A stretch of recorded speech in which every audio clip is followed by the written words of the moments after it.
Hey guys, equipment failure, the worst nightmare for musicians. I just want to tell you a few stories that either I've experienced myself or I've heard about, just so you know that stuff can happen and you have to be out of your mind. If you have a big show, a big concert, if you don't have some kind of a backup plan, it's completely irresponsible. I have another video where I talk about preventative measures you can take and stuff.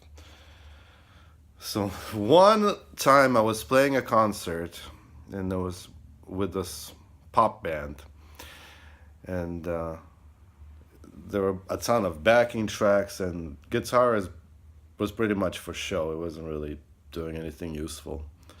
I had a few solos, but most of the time I was doing redundant kind of stuff that the backing tracks had anyway. So I'm on stage and my volume starts fading in and out. I'm playing and it's just like, what the hell, is my amp dying? Or it was just really bizarre, and it took me like a few songs to figure out what was going on. And what was happening is that I had a crappy cable, one of those $10 shitty cables from Guitar Center, and the amp was really hot, and it was really hot on stage, and the actual cable started got unsoldered. So the he was not making a solid connection. So it was just like one of the wires was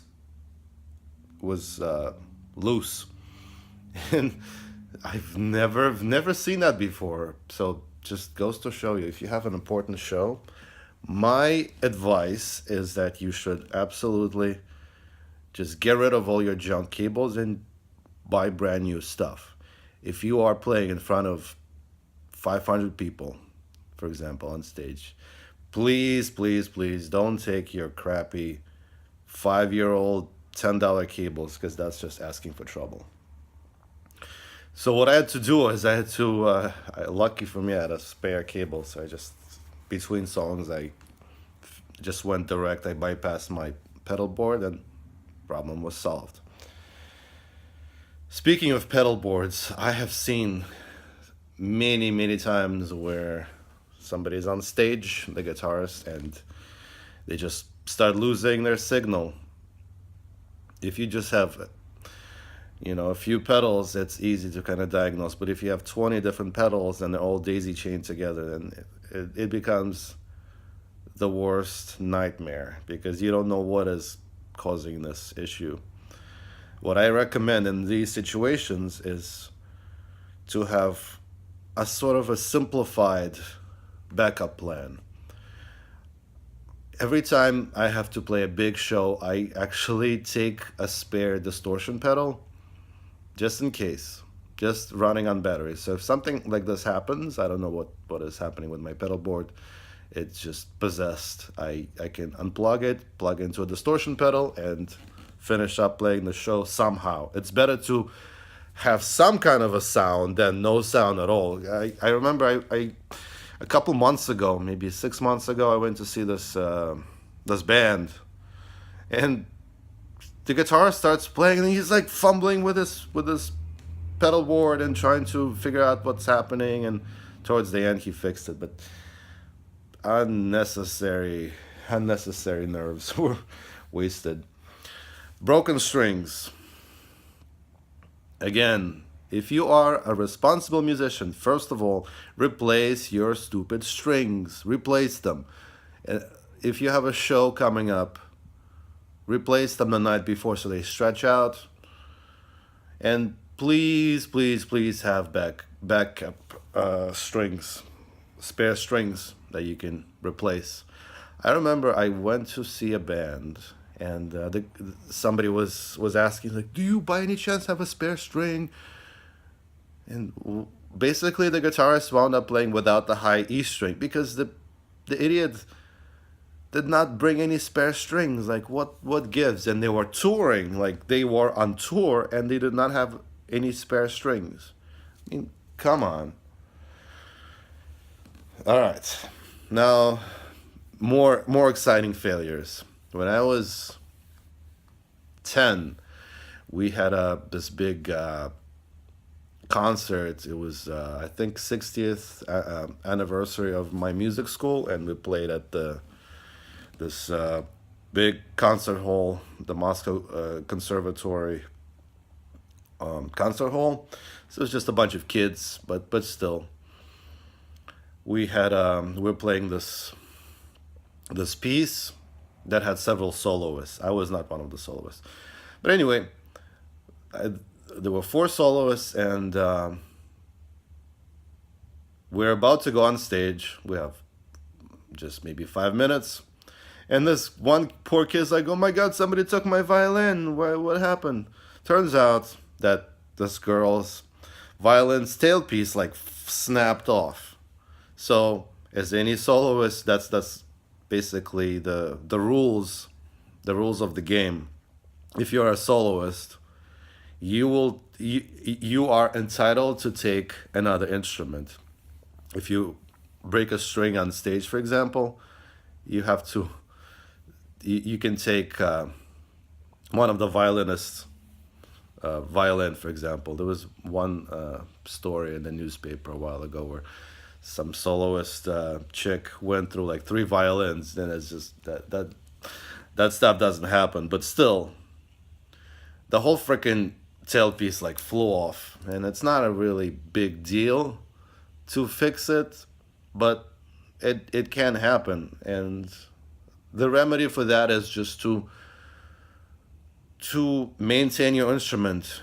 If you are a soloist and you have a solo to play and you're playing the violin, every once in a while, take off the tailpiece, make sure everything is in order, or take it to be serviced, or replace that loop around your tailpiece every once in a while. I'm not saying every month, every year, but if your violin has been the same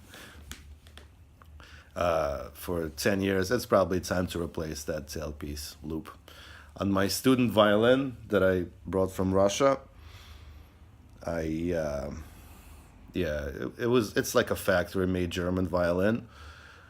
I just use it as a backup, really, and I keep it under my bed. A few months ago, I decided to just open it up and see how it's doing, and yep, the tailpiece came off. So it does happen. It's yep. All right, next story. I heard it from somebody. Somebody was in a marching band, and it was raining, not really raining, but drizzling. And that chick took her good clarinet, like a, what's it called, a buffet, $1,000 instrument, to the marching band gig, and while she was marching, like all the keys just like flew off of the clarinet. It does happen. It could have been prevented if it was serviced regularly. But most importantly, if you're playing a gig like that, an outdoor gig where your sound, you don't really need an expensive instrument for a marching band, especially, trumpets and all the other brass instruments. They are very resilient to stuff like that because you can actually wash your trumpet in the bathtub. So rain or shine, it doesn't really matter. It's nothing ordinarily will happen to your trumpet or trombone. But with an instrument that has a lot of mechanical parts, stuff can happen. There's so many springs and pads, and so it's just stupid to take your good clarinet to a marching band gig. Like, I think for these situations you should have a crappy instrument, like a plastic clarinet. All right. And finally, speaking of woodwinds, that one. Ugh. So this is about my the company band at my job that I started over 10 years ago, called MD Soul. We had a horn section at that for that performance, which was actually the very last performance with me in the band, despite the fact that I started it. I parted ways with it. So at me and trumpet, we had a tenor saxophone and an alto saxophone. I asked the two saxophone people, the girl and the guy, please maintain your instrument. Please take it to a shop to make sure everything is in order. Why I asked that? Because one time during the rehearsal, the saxophone was like, oh, there's a screw missing here. It's like, dude, you have to replace it. You have to get it fixed. Like, oh, it's not really doing anything. It works just fine. So I volunteered to take the instruments to a shop. The girl bailed out. It's like she had something better to do. So I took the guy's saxophone to a shop, and it was in such a poor shape that the repair cost like $300. Pads were bad, springs were bad, like one of the keys was bent, that screw was missing, and it was just horrible. Now with this girl,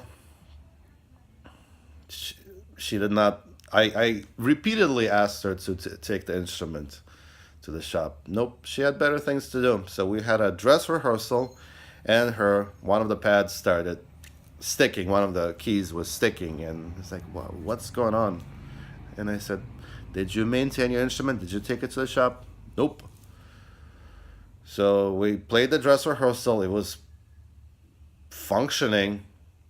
And I again said, please, please, please, we have a show next week. And it's a very important show because it's in front of the whole company, the president, the coworkers. And it was like, I think it's like something like 700 people in this big venue. And we've been rehearsing for many months with a great sound system and all the arrangements I've done. So we show up to do the sound check. And I'm not kidding you. The whole saxophone just like explodes into pieces, almost. Well, I had to make an emergency phone call. I called this great shop where I actually have been taking my trumpet to get various dings out and stuff. And John Baltimore, Woodwind and Brass, I believe is the name. It used to be at a different location in New York City, but then it moved. But the same owner, same kind of crew. And just imagine it was like 3 p.m. and I made a phone call, and he was gracious enough to take a look at the saxophone right then. And both saxophone players took a cab, and the guy did not even charge them anything, and he fixed it just in time for the show. It was like, like, come on, I've said so many times, maintain your instrument. So that guy, John Baltimore, saved the day. But god damn it. Anyway, maintain your instrument and comment or subscribe. Thanks.